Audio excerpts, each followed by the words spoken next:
Assalamualaikum warahmatullahi wabarakatuh. Selamat pagi, siang, dan malam, teman-teman, sobat Warikesit. Kembali lagi di Ngapai Sehat, ngobrol asik perihal kesehatan.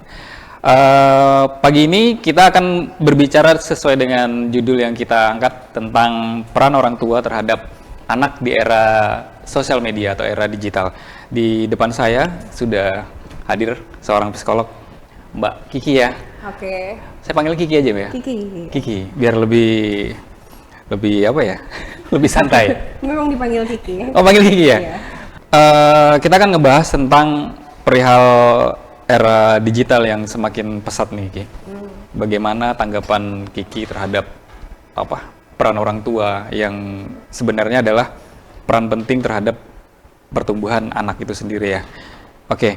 Jadi saya akan bertanya yang paling mendasar dulu nih, Ki. Seberapa besar sih pengaruh lingkungan dan media digital terhadap pembentukan karakter anak? Ada lingkungan dan media digital yang sebenarnya tidak bisa orang tua awasin setiap hari, tiap menit. Anak kan sekarang udah pakai gadget nih ya.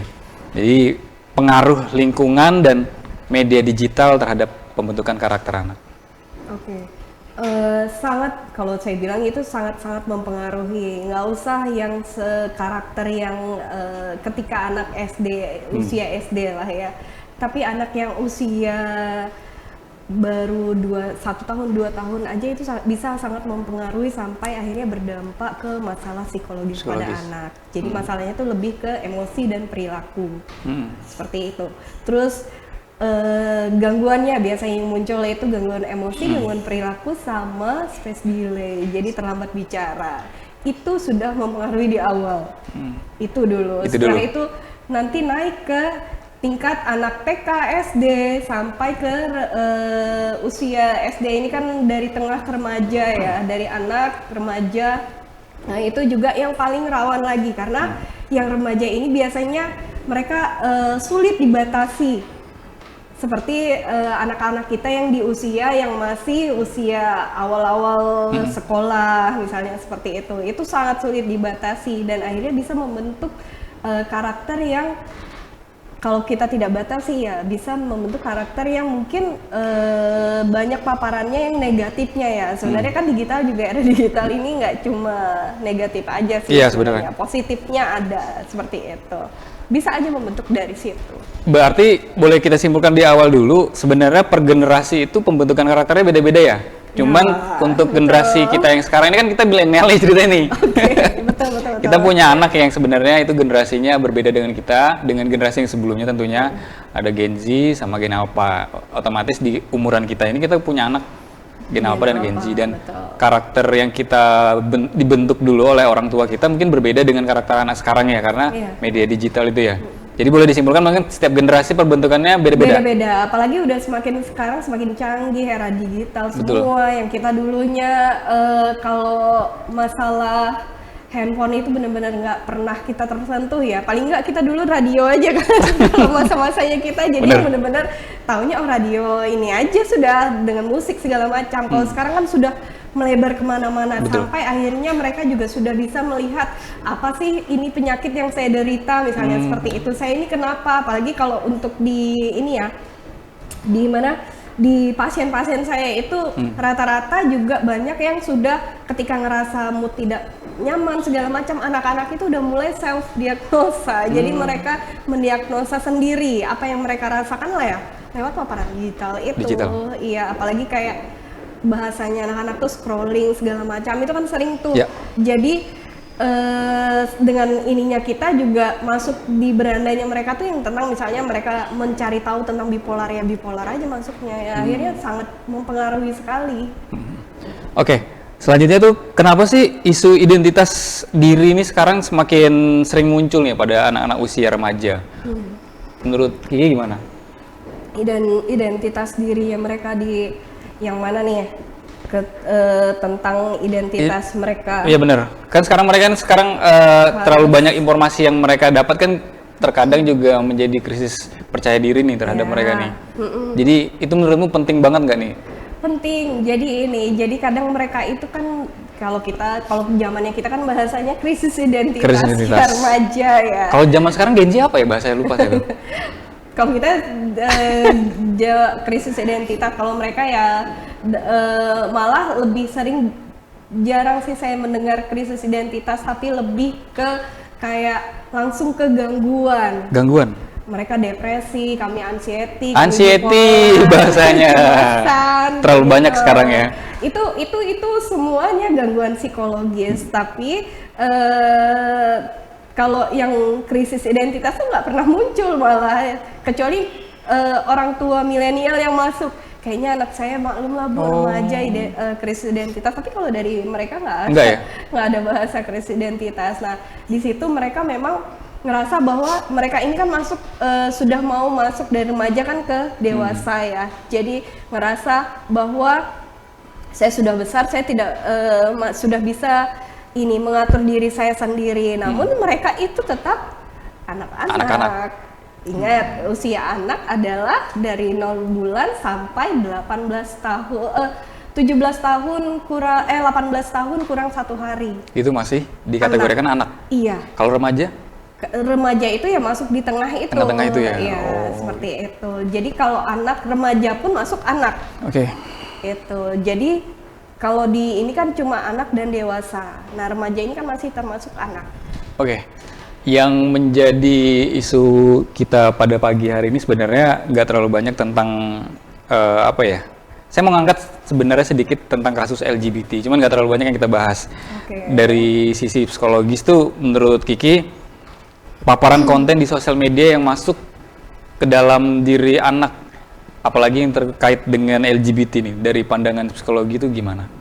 Kalau dari ini kan memang itu perilaku ya, masalah perilaku anak, masalah seksual anak seperti itu. Kalau untuk kita bilang itu sangat bisa mempengaruhi, terpapar itu sangat bisa sekali. Bisa karena mungkin mereka pernah melihat teman yang pokoknya menonton film itu yang sesama jenis, kan pasti itu tidak ada filternya ya. Kalau yang kayak gitu, jadi akhirnya tertonton kayak mungkin ada mulai hasrat atau ketertarikan juga, oh bisa ya kayak gitu. Yang dulunya awam sekali sekarang kan udah, belum lagi influencer yang banyak di tokoh-tokoh publik. Tokoh-tokoh yang mungkin mereka sukai ternyata pro ke masalah tersebut. Itu ya mereka akan kadang bisa merubah cara pikir mereka juga. Jadi kalau kita sebagai orang tua, kira-kira menurutmu gimana nih kita menyikapi? Harus batasin itu ada waktunya. Ya minimal itu tidak mengganggu jam tidurnya kalau penggunaan gadget sendiri ya dulu ya. Gitu. Selain itu, nah terus kita harus ngecek nih searchingnya, historinya. Oke. Menarik ini kalau soal gadget ini kan, saya juga punya anak nih ya. Memang sosial media itu kan kita harus, sebenarnya kita sebagai orang tua milenial itu sebenarnya nggak terlalu susah untuk mengikuti perkembangan sosial media ya, karena kita juga masih dalam tanda kutip masih melek lah ya. Memang sosial media sekarang itu kan ada Instagram, TikTok, X, terus tuh kalau di sosial messengernya kan ada WhatsApp ya, dengan saluran-saluran yang sangat open itu aku bilang. Nah, jadi kalau menurutmu dengan cara seperti apa sih kita ngebatasin yang paling pas, tapi anak juga nggak merasa terkekang? Batasi waktu. Dengan cek handphone itu sangat penting sekali, dan sebenarnya nggak cuma itu loh, dari game-game pun ada chattingannya juga. Game, oh ya benar. Belum lagi apa Discord. Saya baru tahu bahwa di Discord juga ternyata banyak channelnya. Bisa bikin mereka bertukaran untuk yang ya urusan seksual itu, entah itu dari pelecehan ataupun perilaku-perilaku yang lain seperti yang menyimpang yang lainnya. Jadi kita harus tahu nih, jadi sebagai orang tua sekarang harus belajar juga tentang bener. Jujur aja saya nggak tahu awalnya sosial media. Kalau Discord udah lama sebenarnya, channel juga hampir. Tapi bagian orang-orang yang game misalnya kayak gitu. Tapi kalau untuk saya sendiri aja yang bukan orang gamers gitu, nggak paham. Makanya pernah sempat nanya, karena pasien ada yang cerita bahwa dia mendapatkan pelecehan seksual itu di Discord. Itu kan. Itu akhirnya saya nanya ke anak saya gen apa, dia tuh Gen Z ke Alpha sih, gitu kan. Itu apa? Itu buat ini mah chattingan, buat teman-teman game segala macam. Oh, itu yang terlewat dari saya. Jadi jujur aja itu terlewat dari saya. Jadi saya cek TikTok, saya cek IG-nya dia, saya cek Facebook-nya dia, tapi Discord itu saya belum cek. Sempat Discord itu memang lewat. digunakan oleh gamer. Biasanya kan ada game yang kayak Roblox itu kan gak ada suara tuh. Nah, dia biasanya gunakan Discord itu sebagai platform kedua untuk voice messenger lah, untuk saling komunikasi. Cuman sekarang eranya malah digunain sebagai tukar informasi. Ya, betul. Jadi akhirnya semuanya itu sangat bisa sekali kita membuat anak kita terpapar hal-hal yang negatif. Jadi kita harus tahu nih apa aja aplikasi yang diinstal oleh anak kita. Kita cek satu-satu. Kalau misalnya ibunya ngerasa bahwa ini gaptek sekali, bapaknya Benar. yang melakukan seperti itu. Dan bapaknya kalau ternyata ngerasa gaptek juga belajar. Berarti ada dua ya? Batasi secara waktu, yang kedua adalah coba cek semua Ya. history yang ada di sosial media anak. Ya, itu berkala. Kita Kira-kira harus ngecek menurutmu Ki, berkala. untuk ketersinggungan dengan anak, sampai batasan usia berapa sih orang tua itu harus ikut masuk dalam sosial media anak? Selagi dia masih kita kasih makan dengan kita, artinya kita juga perlu, kita sebagai orang tua punya kewajiban untuk membatasi itu. Kita punya hak, ya nggak? Sampai SMA boleh? Sampai SMA boleh sekali, tapi itu kita juga harus batasi kalau chat, Bener. kayak misalnya temannya atau macam.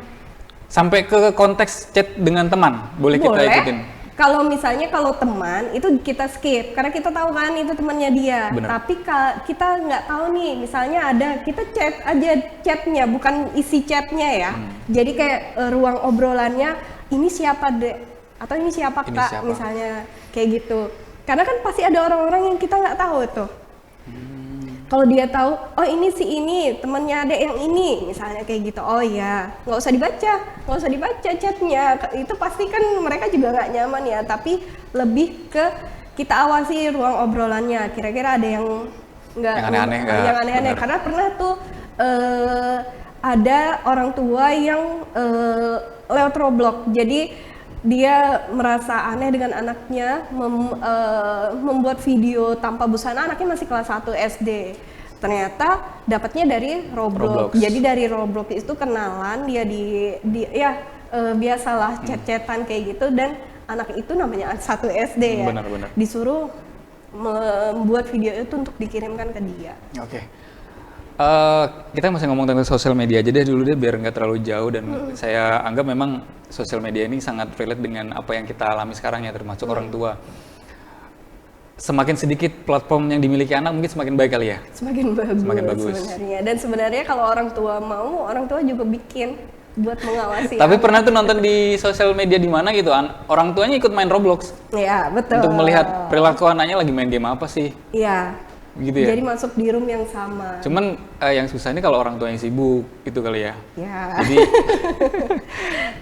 Tapi Oke. nggak apa-apa, itu kan perubahan perilaku mereka juga bisa kita lihat. ya sejauh ini sih kalau Gen Alpha kan generasi yang paling berkembang sekarang ya di anak-anak sekarang ya. Kalau Gen Z kayaknya udah ketemu dengan jalurnya masing-masing kalau kulihat. Ya. Kalau Gen Alpha ini ada banyak ada banyak jalur digital yang masuk ke anak.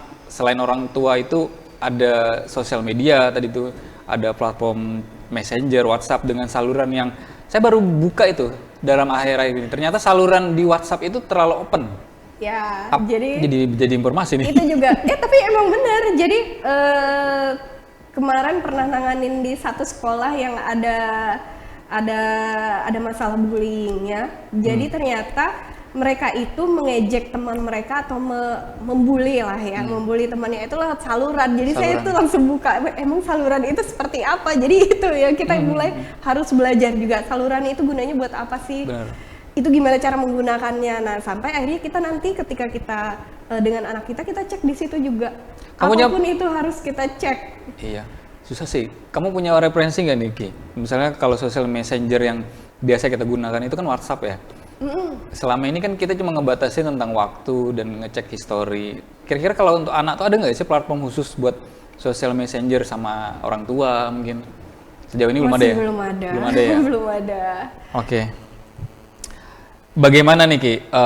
Pertanyaanku selanjutnya adalah peran orang tua terhadap anak supaya anak itu bisa bercerita tentang hal-hal yang mungkin dianggapnya masih tabu. Misalnya contoh tentang apa yang dia temukan di internet. Itu bagaimana sih peran orang tua agar anak tuh bisa membuka diri untuk bercerita terhadap kita nih, untuk kita kan, kalau kita kan dulu kan kalau nggak dekat sama orang tua agak susah nih curhatnya sama teman, bahkan sama lawan jenis mungkin. Kalau menurutmu dari sisi psikologi gimana sih caranya kita untuk membuka ruang agar anak itu mau curhat sama kita? Yang pasti di awal ketika mereka mengeluh, anak itu pasti ada awalnya adalah mengeluhkan tentang sesuatu. Apapun itu, misalnya dia TK, awal masuk SD, itu pasti ada yang ngeluh. Tadi saya nggak ditemenin sama teman. Nah, dari situ awal mula kita harus ngasih kepercayaan ke dia bahwa kita akan mendengarkan apapun dia ceritakan. Terus kita tidak balik memarahinya, tapi lebih ke validasi emosinya. Itu paling penting. Jadi kalau misalnya tadi saya nggak ditemenin, oh iya pasti nggak enak ya rasanya, marah ya, kecewa ya nggak ditemenin si ini, si A misalnya kayak gitu. Kita validasi emosinya, peluk mereka dengan memvalidasi emosinya, terus jadikan orang tua yang bagi anak, kalau saya tidak ditemani di luar, tidak ditemani di sekolah, saya punya orang tua yang benar-benar meluk saya, perhatian sama saya, sayang sama saya.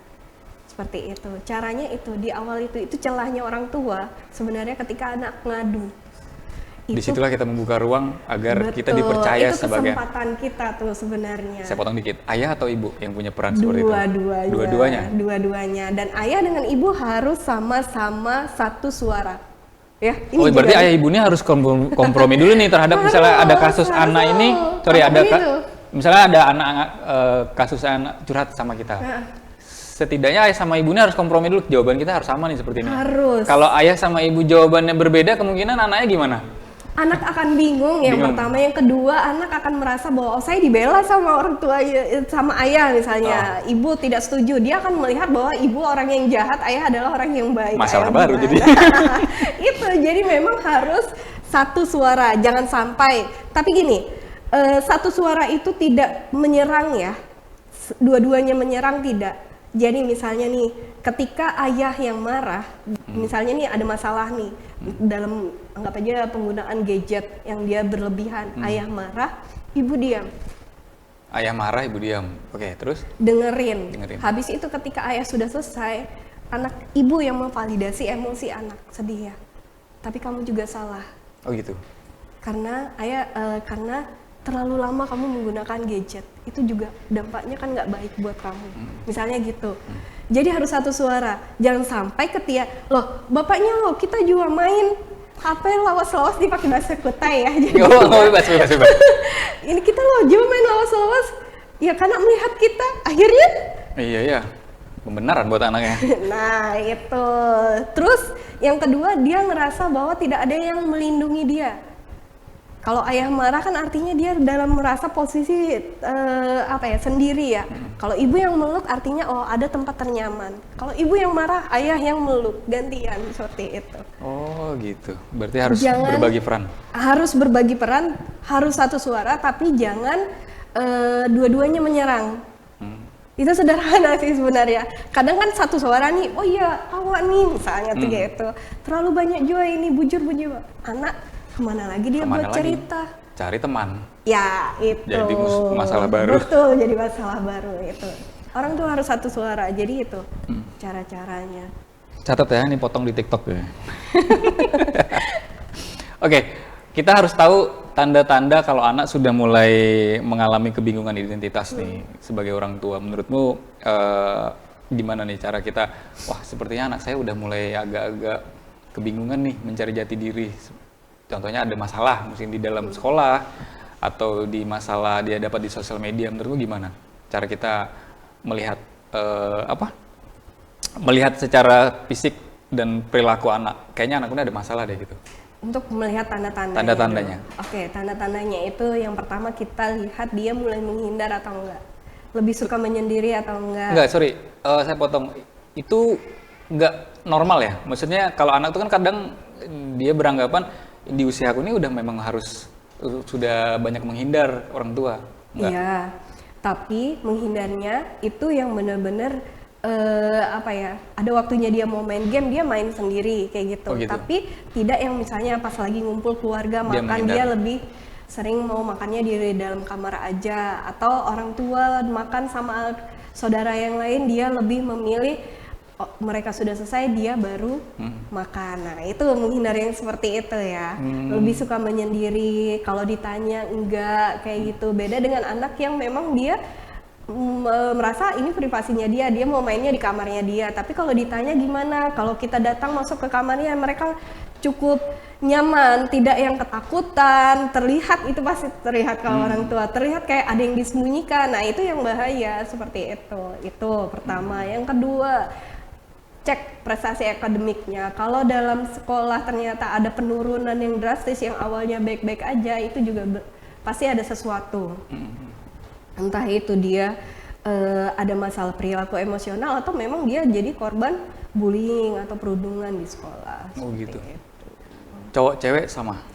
Sama ya? Sama. Umuran juga ada batasnya, umuran sampai segitu? Enggak sih, Nggak ada ya? sama. Kecuali memang untuk yang baru-baru masuk SD nih, kelas 1, kelas 2, kelas 3 tuh memang mereka masih lebih ngomong. Tapi naik ke kelas 4, kelas 5, kelas 6 sampai ke remaja tuh udah mulai menahan diri untuk tidak mulai menghindari orang tua seperti itu. Tapi mereka juga tidak yang langsung tadi lo berantem sama ini, itu mereka coba perhatiin anak kelas itu.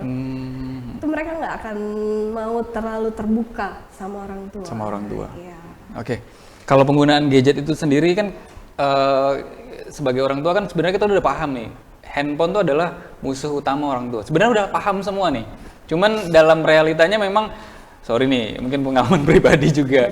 Karena kalau dengan handphone itu sebenarnya kita tuh agak terbantu lah untuk merasa wah ada handphone kok dia udah tenang gitu. Nah, sebenarnya agak bertolak belakang juga sih dengan tema yang kita bahas hari ini.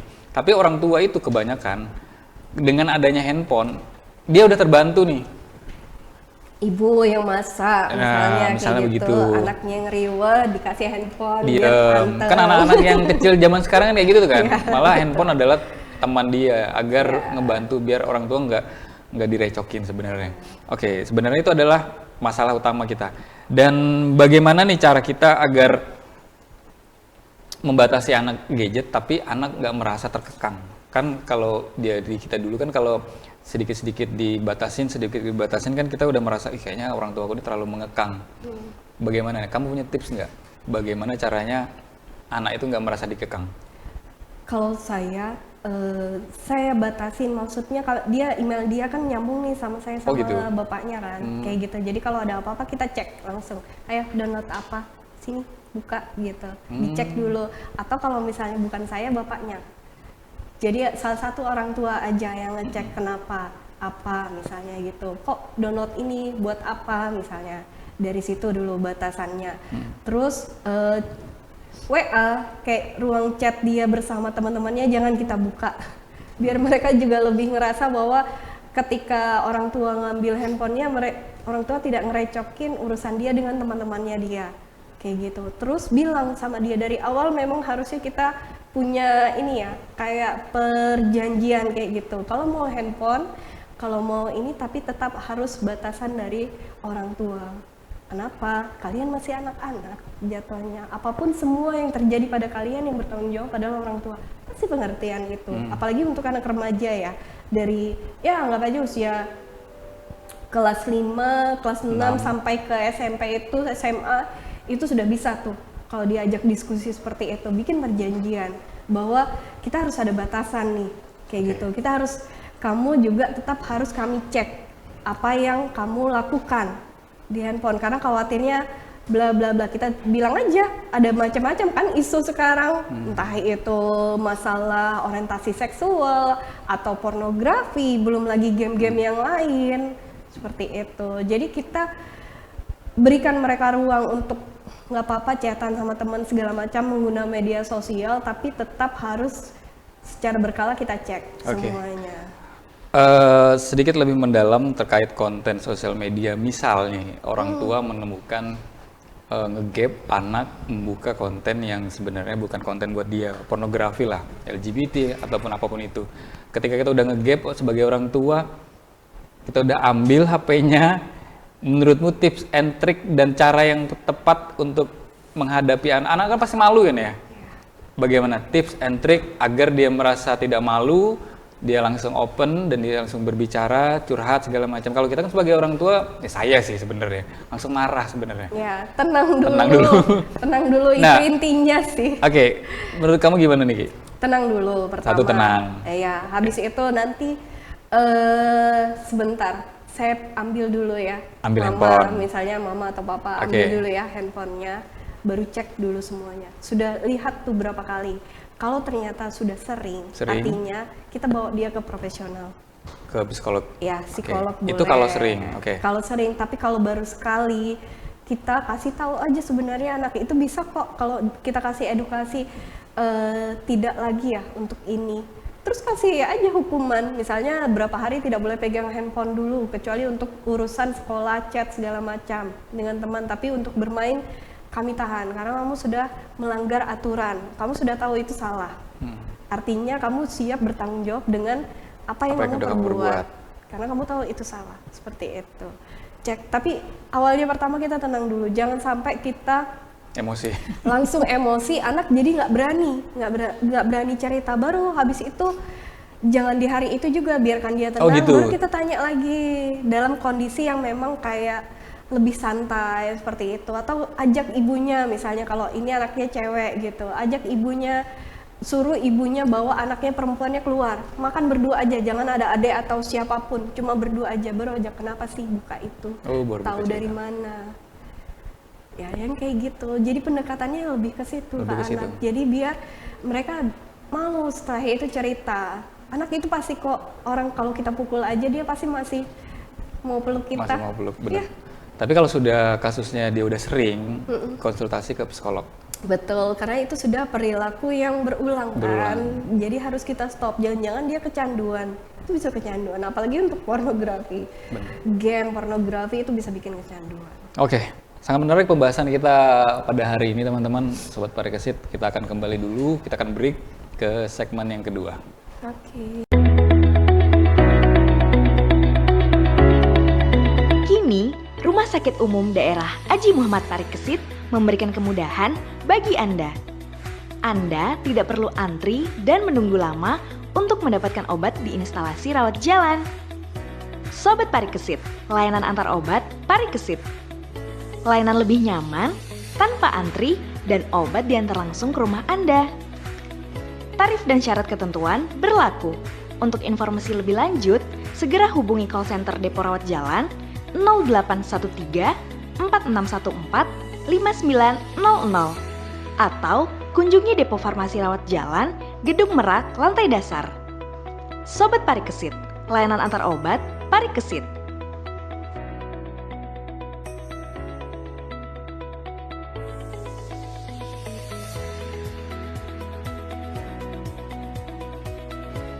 Baik, kita kembali lagi ke segmen kedua di Ngape Sehat, ngobrol asik perihal kesehatan dengan tema bagaimana kita sebagai peran orang tua bisa ulangi lagi.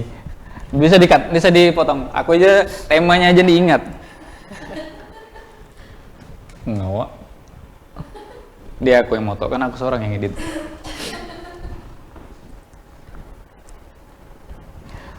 Baik Sobat Parikesit, kita kembali lagi ke segmen kedua di Ngape Sehat dengan tema melindungi anak dari pengaruh negatif era digital, dan masih bersama saya Chandra dan Kiki, sekaligus psikolog kita. Masih tentang pembahasan bagaimana peran orang tua terhadap gadget sosial media tadi Ki ya. Menurutmu ketika kita menyambung seperti yang di segmen pertama tadi, ketika anak sudah terlalu edik terkait kecanduan banget terkait sosial media dan gadget. Kalau di psikolog sendiri itu terapisnya seperti apa? Terapinya ada macam-macam sih. Jadi kalau misalnya mungkin yang dampak negatifnya nih, pengaruh negatifnya yang anak jadi nggak bisa Fokus. bicara, nggak bisa Bicara. fokus, misalnya yang seperti itu, nanti terapinya tidak hanya psikolog biasanya. Jadi ada terapi bicara, terapi okupasi, dan di sini ada semua sih di rumah sakit ini ada psikolog untuk terapi perilakunya juga. Terus kalau untuk kayak misalnya yang terpapar untuk penyuka sesama jenis atau kalau orientasi seksualnya lah yang masalah seperti itu ada terapi juga, terapi suportif, misalnya terapi CBT itu cognitive behavior therapy, jadi terapi khusus untuk kognitif perilakunya. Jadi memang dua-duanya yang dipakai. Terus bisa juga pakai terapi kognitif, bagaimana cara dia meyakini. Seperti itu. Terus juga bisa juga konseling yang melihat cara pandang mereka, apa sih kenapa sampai mereka menyukai misalnya seperti itu. Ya bisa kita berdialog di situ, itu namanya konseling ya. Entah itu konseling suportif atau konseling yang lain. Tapi juga peran orang tua terhadap terapi itu juga ada di rumah ya? Atau cuman habis sampai bisa di rumah. Kalau untuk yang kayak emosi, perilaku, gangguannya ya, terus atau gangguan bicara juga itu bisa di rumah. Orang tua akan diedukasi. Biasanya. Jadi makanya kami di instalasi rehab medis itu setelah anak diterapi, orang tua juga kita panggil setelah itu, baru kita berikan edukasi apa saja yang bisa mereka lakukan di rumah untuk membantu support dari terapi ini, terapi yang sudah kita lakukan. Jadi nanti pasti diajarkan, misalnya kayak bicara, nanti sering-sering anaknya diajak ngobrol ya ibu, misalnya seperti itu. Atau yang mungkin anaknya yang motorik halusnya karena kaku kan biasanya yang nggak ngapa-ngapain ya, karena terlalu banyak nonton di iPad atau televisi misalnya kayak gitu ya. Itu orang tua yang disuruh nanti ajarin anak buat nulis segala macam, pegang pensil, pegang sendok, seperti itu. Kalau konten pornografi yang seperti kita, yang itu kasusnya seperti yang kita udah bicarain sebelumnya pastinya ya? Iya betul, itu yang lebih ke situ. Jadi untuk konseling itu biasanya ngalir sih kayak gitu, dan orang tua juga yang tadi yang sudah kita bahas itu, ibu kalau misalnya itu anak laki-laki ya bapaknya yang benar-benar sering-sering ngajak di sharing ngobrol. Ibu perempuan ya ibu. Ada pertanyaan yang sebenarnya dari saya sendiri sih ya. Kita kan milenial nih, pola pendidikan kita sebenarnya, pola asuh kita di rumah sebenarnya udah kita tahu sendiri. Saya ada coba mengamati beberapa pola asuh yang sebenarnya ada di teman-teman saya sendiri nih. Jadi saya bagi jadi dua deh. Ada anak yang diasuh dengan pola orang tua yang sebenarnya berwibawa nih. Udah bisa menerima ya. Orang tuanya tuh jarang ngomong ke anak, tapi dihormati oleh anak. Tegas, wibawa, segala macam. Ada juga yang anak dekat sama orang tua, komunikasi, gaya, bahkan ngolok-olokan gitu. Jadi ada dua nih ceritanya aku pisahin. Menurutmu yang paling potensial untuk di zaman sekarang nih yang mana nih? Apakah yang kedua? Iya. Tapi sorry, yang kedua itu terkadang saya juga nggak hormat, bener. Ya. Jadi yang mana yang pas? Apakah di tengah atau yang lebih kedua? Kalau saya tetap, maksudnya kita tetap jadi teman ya buat anak kita kayak gitu. Jadi orang tua yang asik kayak gitu. Jadi apapun dia bisa cerita. Kuncinya kan itu, kita untuk menghadapi anak remaja itu kuncinya anak percaya dengan kita. Kalau misalnya kita ambil yang pertama itu, kita tegas, kita berwibawa, anak jadi takut. Tapi di zaman itu ya, banyak juga yang berhasil dengan pola asuh seperti itu. Ya. Kan di zaman itu ya, kan. Tapi nggak semuanya mungkin ya. Ya, tapi kan banyak yang datang ke psikolog karena ngerasa inner chill-nya, trauma masa lalu. Saya dulu sering dipukul. Apakah itu yang membuat saya akhirnya memukuli anak saya kembali, juga? Berarti di yang pola kedua. Ya, cuman resikonya bagaimana nih cara kita agar anak ada beberapa anak yang menganggap bahwa dia tidak hormat sama orang tuanya, tidak ada batasan antara orang tua dan anak, dan orang tua yang ngasih batasan di situ bahwa kalau misalnya mungkin dia ada tuh, memang ada keluhan pasien saya, Bu, saya berusaha untuk menjadi temannya dia, tapi dia akhirnya menyenggol saya pakai kaki katanya kayak gitu. Nah yang seperti itu ada memang, dan akhirnya ya saya bilang, nah itu ibu yang harus kasih batasan. Jadi teman tuh yang jadi teman seperti apa dulu, jangan sampai jadi orang tua yang mukul anak kayak menganggap itu bercanda, anak juga akan membalas, itu akan seperti itu. Tapi kalau kita menghormati dia, ya dia akan menghormati kita juga. Seperti itu. Kalau misalnya kita menyenggol dia dengan kaki, jangan-jangan mamanya juga dulu seringnya ambil nih dengan menyenggolkan kaki misalnya kayak gitu ya, anak akhirnya ngerasa oh itu candaan dan dia akan mengikuti karena model sih, modelingnya. Selain itu ada lagi nggak pola asuh yang di luar dua itu? Banyak sih, pola asuh tuh macam-macam. Ada yang dia harus apa ya, dia tegas, dia yang ada yang dia membiarkan anak untuk memilih apapun pilihannya kayak gitu. Tapi sebenarnya itu balik ke orang tua dan anaknya.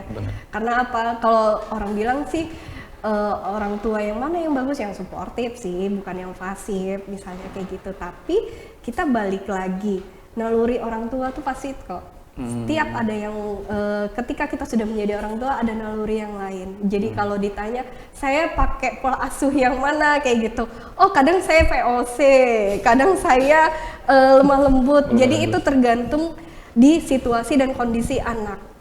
Seperti itu.